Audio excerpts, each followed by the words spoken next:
Prime Minister said repeatedly that he had no knowledge of funds from the dictatorship in Beijing going to federal election candidates. Today we learned that is not true.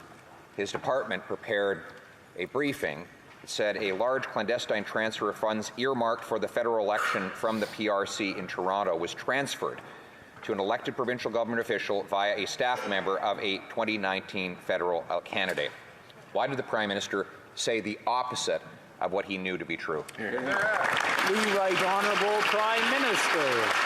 Speaker, the issue of foreign interference in our democracies and our institutions is extraordinarily serious, and that's why, as a government, we have always taken it incredibly seriously, including by building and creating new mechanisms to oversee and to ensure that we can counter that interference and demonstrate to Canadians that they can have confidence in their institutions. But on the specific question, as both myself and the NSIA stated last fall, we have no information on any federal candidates receiving money from China, and that continues to remain the case. Hear, hear.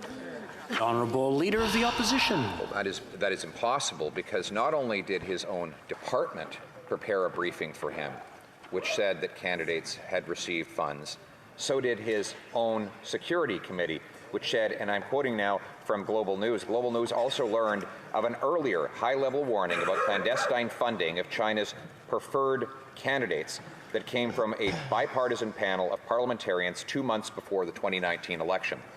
That so-called bipartisan panel is the Prime Minister's secret committee. They report to him. He knew. Why did he say the opposite of what he knew? Right Honourable Prime Minister.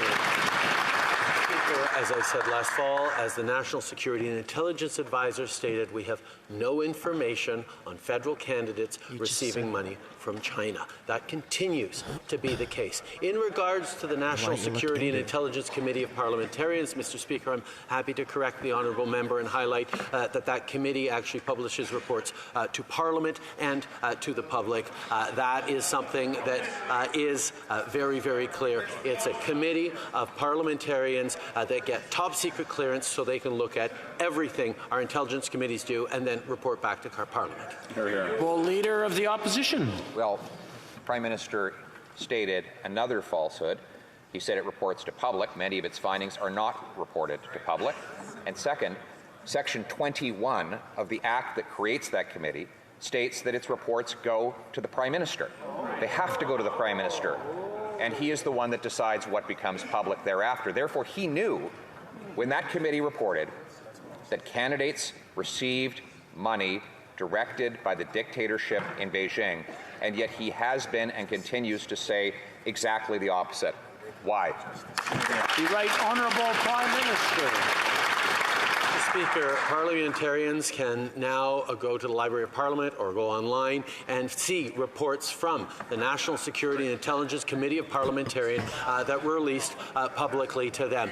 The National Security and Intelligence Committee of Parliamentarians, which the previous Conservative government opposed as an oversight body, actually allows parliamentarians to attain those top secret clearance levels to look into everything our intelligence agencies do and report back to Parliament, to me, to Canadians on how that's working.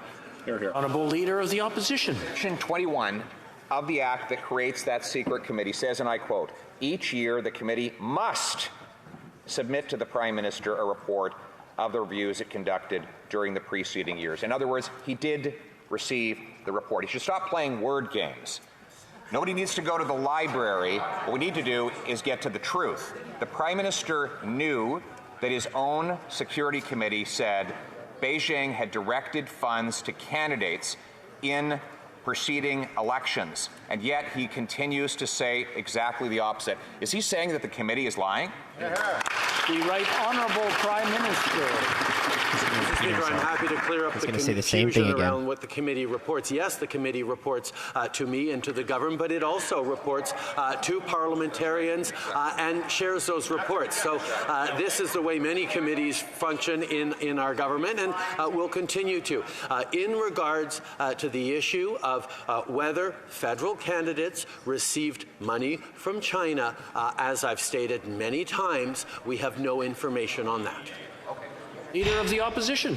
We all agree the Prime Minister has seen the report. Well, this is what Global News says of the report. Global News has learned of an earlier high-level warning about clandestine funding of China's preferred candidates Makes me want to that came from a bipartisan panel of parliamentarians 2 months before the 2019 election. China gave money to its preferred candidates. The Prime Minister admits that the committee reported to him on this fact. Why does he continue to state the diametric opposite of the truth in his answers in this House of Commons? The Right Honourable Prime Minister. Mr. Speaker, I think we all understand how important it is that Canadians can have both confidence in our government's ability to counter foreign interference and confidence in the transparency and openness with which that happens. And that's why, Mr. Speaker, beyond the partisan to and fro that we necessarily see in this House, it is important to create an independent, unimpeachable special rapporteur who is going to be able to oversee the entire landscape around national security to make sure that the committees are doing their work, that the various bodies keep Canada safe.